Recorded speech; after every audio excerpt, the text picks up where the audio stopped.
Taigi, labas, Emilija. Labą dieną. Kaip nusiteikus? Manau, labai gerai. Gerai, bet, žinai, tu dainuoji irgi One Way or Another. Ir aš dabar galvoju, mokykloje vienokiu ar kitokiu būdu jūs turite išgyventi. Nu, tikrai taip. Tai kokia ta jūsų realybė? Šiaip tikrai papuola ir įvairių žmonių, ir įvairių tų mokinių. Tai tikrai būna ir tų visų ir patyčių, ir būna tikrai tų žmonių, kurie tikrai gina, nu, ta prasme, tą žmogų, iš kurio tyčiojasi.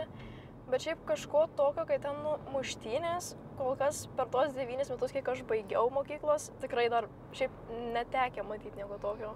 Gerai, o kas, iš vis gal tada pakalbam, kas yra patyčios ir vat, kad visi vienodai suprastume, apie ką tai yra? Nu, šiaip tikrai nemalonus reikalas.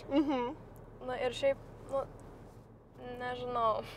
Nemalonus reiškia dėl to, kad skauda. Na jo, ypač tam žmogui, ta prasme, iš kurio tai tyčiojasi.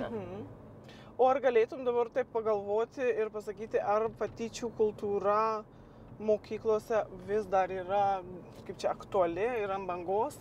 Ar jeigu prisimintum kokius 2 metus atgal, ar ten 3, ar tai būtų galima sakyti, kad yra mažiau? Man kaip tik atrodo, kad galbūt daugiau. Rimtai? Nu, man taip atrodo. Tai gerai, mes ir kalbam tik tai per tavo patirtį, viskas good. O kodėl? Nu, šiaip tų patyčių būna visokių, būna, ta prasme, ten, jeigu pasakai, kaip tu jautiesi, būna kartais patyčių, kad, ta prasme, tu čia silpnas esi. Ai, ta prasme, įsivardini savo emocinę būklę. Jo. Jeigu ten, sakykime, man dabar ten norisi ar paverkti, ar kažką skauda, jau tu esi silpnas. Ir dėl to išsiranda patyčios? O kodėl yra blogai įsivardinti? Mes dabar filosofuosim jau, žinai. Kodėl yra blogai įsivardinti? Kaip tu jautiesi? Na, šiaip pagal kai kuriuos žmonės, tai tipo, jeigu tu kreipiesi pagalbos, tai tu esi kažkoks silpnas žmogus, nors mano nuomonė, tai kaip tik, kai tu kreipiesi pagalbos, tai čia yra labai labai stipru, kad tu nelikai vienas su savim ir tiesiog kreipiesi pagalbos, kad tau kažkas padėtų, kol nepasidarė tikrai dar sunkiau. Bet reiškia, kiti... O kaip tu galvoji, kodėl atsiranda patyčios? Nu, šiaip tikrai... Kokiu pagrindu? Nu, šiaip su šito dalyku tai gal tokia kaip stigma egzistuoja. Bet šiaip tikrai būna visko, būna ten dėl svorio kažką pasako, būna pasako ten dėl tavo aprangos, ypač jeigu ateini į mokyklą apsirengęs juodai. Ir ką sako tada? Įmau. Nu ir tai, ar čia yra tada patyčios jau? Nu, šiaip gal priklauso, kaip tas žmogus priima. Nu, tikrai nuo žmogaus priklauso. Galbūt ten, nežinau, bet nu, būna visko, tikrai ten, arba ten, tarkim, tau maikė per daug aptempta, arba ten, nežinau, tu vis juodai apsirengęs, nu, Komentarai. Yeah. O kaip, jeigu galėtum, ar kokių priemonių reikėtų imtis, kad patyčią sumažinti, nes dabar dar yra toks dalykas, kad jūs mokykloje, bet tai jūs dar labai internete, tą visą... Yeah. Jūs tai aš bendraja prasme sakau, kad ne tu, o jūs jauna visuomenė gal tada įsivardinam, kad tai yra... Jūs dar ir prie interneto prisideda jūsų visi šitie variantai internetiniai, kur dar lengviau galbūt yra, negu į akis pasakyti žmogui. Nu jo, tikrai taip, nes manau vis tik internetu, nu, ta prasme, daug lengviau ten galų gale ir tam TikTok'e. Kiek ten visko galima prisižiūrėti ir tu įsijungsi bet kokį tiesiog komentarą ir ten visko tikrai bus prirašyta ir nesvarbu, ar ten tiesa ar netiesa. Tiesiog ten visko tikrai gali būti. Ar kai žmogus, ar jūsų draugais tarpusavį kalbate apie tokius dalykus? Kad va, ten mūsų mokykloje tyčiojasi iš to ir to ir... Turbūt, kad nelabai. O galiu paklausti, kodėl? Aš iš tikrųjų net nežinau. Todėl, nes vis tiek kažkuriam gyvenimo etape tu ir pats tikrai iš kažko tyčiojasi. Aš nemanau, ta prasme, kad egzistuoja žmogus, kuris tikrai niekada nieko nepasakė. Taip, galbūt jisai tuo metu nesuprato, kad jis tai daro, bet tikrai yra kažką tokio pasakė. Čia labai palietė gerą dalyką, nes mes kartais net nenorėdami tą padarom, o kitam žmogui būna tiesiog skaudu. Tai, kad taip nebūtų, pabūni tam kalyje kitą kartą ir supranti, kad aš taip pasielgiau. Kaip galvoji, ar, sakykime, už 50 metų patyčios bus išnykę, ar jos tik dar paaktyvės? Šiaip labai tikiuosi, kad išnykę bus. Ar taip įmanoma? Nu, nežinau, iš tikrųjų gal reikėtų labiau apie tai kažką kalbėti, labiau kažkokius tokius užsiėmimus, galbūt net mokyklose būtų galima daryti. O ar dabar nevyksta?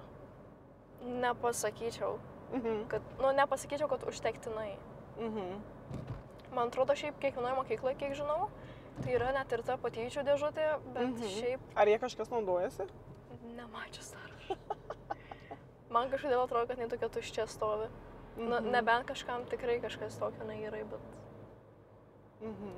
Tai dabar, jeigu, sakykime, tu galėtum padaryti savo mokykloje, turėtum tokia, sakykime, tau duoda kažkas tokia super galę, kad tavo mokykloje, kad išnyksta patyčios. Ne? Tai ką darytum? Kokius žingsnius su tuo, sakykime, tavo darbas yra padaryti taip, kad patyčių neliktų. Ką darytum? Sunkus klausimas. Žinau, bet tu gali dabar pasvarstyti. Šiaip aš ir vien tik su psichikos sveikata norėčiau, kad būtų kažkokie užsiėmimai daugiau. Bet kokį, pavyzdžiui, jeigu pavyktų konkrečiau pasakyti, kad, pavyzdžiui, vyktų ten kiekvienos savaitės pamokos apie kažką tai. Tiesiog, kad būtų labiau apie tai kalbama, nes, pavyzdžiui, dabar apie patyčias nėra, kad taip labai daug kalbėtų mokykloje. Tai gal irgi yra nedrąsu ir nepatogu? Jo, bet vis tiek, kad ir nedrąsu, nepatogu, bet vis tiek apie tai reikia kalbėti. Bet ar nuo kalbėjimų kažkas pasikeičia gyvenime? Pabūnam, tokie, pafilosofuojam, ar reikia kažką daryti, norint, kad pasikeistų, kažkokį pokytį padaryti, ar ne taip? Šiaip galima, kad ir tiesiog kažkokį per žaidimą kažkokį tiesiog taip, nežinau. Simuliacijas kažkokias daryti, kad suprastų, apie ką tai yra. Visai neblogas variantas, mokyklos turėti simuliacijos ir pažiūrėti, kaip tas žmogus jaučiasi. Ir aš, man atrodo, žinau, kad yra tokių žaidimų sukurta bet mes galim pasvaigt, viskas mūsų rankose, nes mes patys tie, kuriem patyčias mes jas galim ir sustabdyti. Taip. Ar tu tiki šituo pasakymu? Tikrai taip. O dabar, kadangi mes vis tiek esam ir važinėjom dabar Marijampolėje ir įsivaizduoju, kad nuo rytojos vieną dieną tu esi Marijampolės meras, ką padarytum Marijampolėje, kad jaunimui būtų geriau, įdomiau? Čia dar vis kalbant apie patyčias? Nebūtinai. Marijampolėje, kad jaunas žmogus norėtų gyventi, sugrįžti, kalbant apie apskritai, kodėl Marijampolėje. Bet esi meras ir tu įsivaizduoji, meras vis tiek gali kažką padaryti. Jo. Bet vieną dieną. Vieną dieną būni meras ir tau reikia padaryti pokytį per tą dieną. O galima, pavyzdžiui, pasakyti, kad pakeiščiau kažkaip mokymas visą tą sistemą? Tu gali bandyti. Tik kad meras nelabai turbūt ten daro tokius dalykus. Tai gal jis ten vis tiek galėtų kreiptis į kažką. Gerai, pabandyk. Kaip čia, mes dabar tik svajojam. Aha. Tai koks tai būtų tavo tas toksai darbas, jeigu tu būtų meras? Turbūt švietimo sistemą keiščiau. Kaip? Konkrečiau?